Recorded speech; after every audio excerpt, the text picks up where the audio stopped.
নমস্কাৰ শ্ৰোতা বন্ধুসকল, মই সুৰেশ শইকীয়াই আমাৰ ইউটিউব চেনেল মটিভেশ্যনেল লাৰ্ণিঙলৈ আপোনালোকক আদৰণি জনাইছোঁ। মানৱ শৰীৰ এক ক্ষুদ্ৰ ব্ৰহ্মাণ্ড, হিউমেন বডি, এই মিনি ইউনিভাৰ্চৰ আজিৰ এক আকৰ্ষণীয় অংগৰ সম্পৰ্কত আলোচনা কৰিব খুজিছোঁ। আমাৰ দেহৰ 9ম আৰু 11 নম্বৰ কামিহাড়ৰ মাজত পাকস্থলীৰ কাষত থকা এই অংগটোৰ নাম হৈছে প্লীহা, স্প্লিন। এই আমি হাতৰ মুঠি মাৰি ধৰিলে যিমান ডাঙৰ হয় সিমান ডাঙৰ এটা অংগ। ইয়াৰ ওজন প্ৰায় 150 গ্ৰামৰ পৰা 200 গ্ৰামৰ ভিতৰত হয়। কিন্তু এই প্লীহাই এক দৈত্য ভূমিকাত কাম কৰে। এফালে ই ধ্বংস কৰে, আনফালে ই সৃষ্টি কৰে। আপোনালোকে জানেনে আমাৰ ৰক্তকণিকাবিলাকৰ আয়ুকাল কিমান?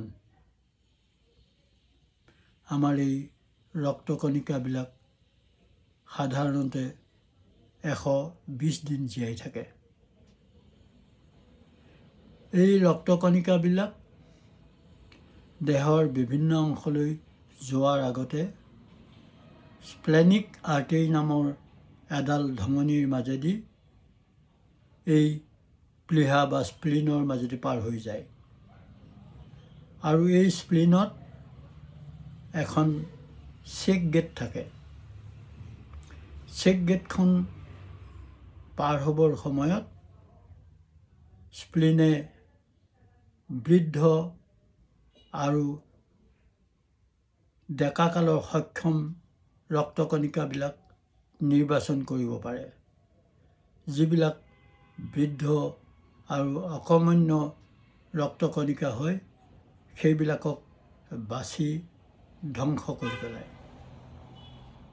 ধ্বংস কৰোঁতেও কিন্তু এটা আচৰিত কাম কৰে। আমাৰ গাড়ীখনৰ ইঞ্জিনটো যেতিয়া বেয়া হয়, মেকানিকে সেই ইঞ্জিনটো যেতিয়া ভাঙি চিঙি আৱৰ্জনালৈ পৰিৱৰ্তন কৰে, তেতিয়া কিন্তু মেকানিকে সেই ইঞ্জিনটোৰ পৰা বাছি বাছি কাৰ্যক্ষম কিছু অংশ উলিয়াই একাষৰীয়াকৈ থয়। ঠিক একেধৰণেই আমাৰ এই যিবিলাক বৃদ্ধ ৰক্তকণিকা আছে, সেই ৰক্তকণিকাৰ পৰা ইয়াৰ লৌহ কণিকাবিলাক, আইৰণবিলাকক বাছি উলিয়াই আৰু এইবিলাক আমাৰ হাড়ৰ মাজত থকা মজ্জালৈ ঘূৰাই পঠিয়াই, য'ত নতুন ৰক্তকণিকাৰ সৃষ্টি হয়। শুনিবলৈ আচৰিত নালাগেনে বাৰু? তাৰোপৰি এইবিলাকে আৰু এটা কাম কৰে। যিবিলাক সুস্থ সবল ৰক্তকণিকা থাকে, সেই সুস্থ সবল ৰক্তকণিকাৰ মাজতো কেতিয়াবা কেতিয়াবা কিছুমান অদৰকাৰী পদাৰ্থ সোমাই থাকে। যেনেকৈ আমি ৰান্ধিবলৈ লোৱা চাউলখিনিত কিছু শিলগুটি সোমাই থাকে। আমি ৰন্ধাৰ আগতে সেইবিলাক শিলগুটিবিলাক বাছি উলিয়াই পেলাওঁ। ঠিক তেনেধৰণে তেনেকুৱা ধৰণৰ সক্ৰিয় ৰক্তকণিকাৰ মাজত যদি অনাৱশ্যকীয় কিছু কণা থাকে, সেই কণাখিনিও কিন্তু এই আমাৰ স্প্লিনে উলিয়াই পেলাব পাৰে। এই স্প্লিনৰ এই কামখিনি কৰিবৰ কাৰণে স্প্লিনটোত প্ৰধানতঃ 2 ধৰণৰ অংশ থাকে। প্ৰথম ভাগটো হৈছে ৰক্তমণ্ড, ৰেড পাল্প। এই ৰেড পাল্পখিনি 75 গোটেই স্প্লিনটোৰ ৭৫ পৰা ৮৫% আৱৰি থাকে। এতিয়া মই যিখিনি কাম কৰাৰ কথা ক'লোঁ সেইখিনি এই ৰেড পাল্পৰ অংশটোৱে কৰে। স্প্লিনৰ আৰু এটা অংশ আছে, সেইটো হৈছে চেতমণ্ড হোৱাইট পাল্প। এই চেতমণ্ডটো সাধাৰণতে স্প্লিনটোৰ ১৫ পৰা ২৫% থাকে। এই চেতমণ্ডটোৰ মূল কাম হৈছে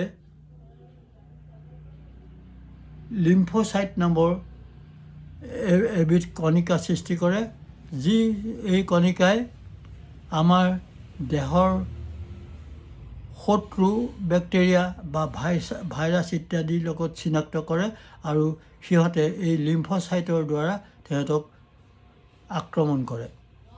আৰু এই লিম্ফোচাইটত দুই ধৰণৰ কোষ থাকে, এবিধক কয় টি চেল আৰু আনবিধক কয় বি চেল।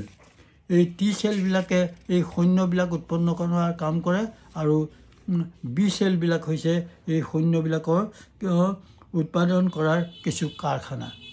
এই দুইটা চেলে আমাৰ দেহৰ যিবিলাক শত্ৰু বেক্টেৰিয়া বা ভাইৰাছ আছে সেইবিলাক চিনাক্তকৰণ কৰি ধ্বংস কৰে।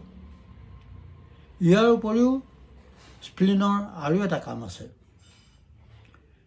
আমাৰ মাতৃগৰ্ভত যেতিয়া ভ্ৰূণ সৃষ্টি হয়, ভ্ৰূণৰ পৰা প্ৰায় ২৫-২৬ সপ্তাহলৈকে আমাৰ হাড়বিলাক সম্পূৰ্ণৰূপে গঠন নহয়। যিহেতু হাড়ত থকা মজ্জাবিলাকেই ৰক্তকণিকাৰ সৃষ্টি কৰে, এতেকে এই সময়ছোৱাত মজ্জা সম্পূৰ্ণৰূপে পৰিপক্ক নোহোৱাৰ কাৰণে প্ৰায় ২৭ সপ্তাহলৈকে ৰক্তকণিকা উৎপন্নৰ কেন্দ্ৰবিন্দু এই স্প্লিনবিলাক হৈ থাকে।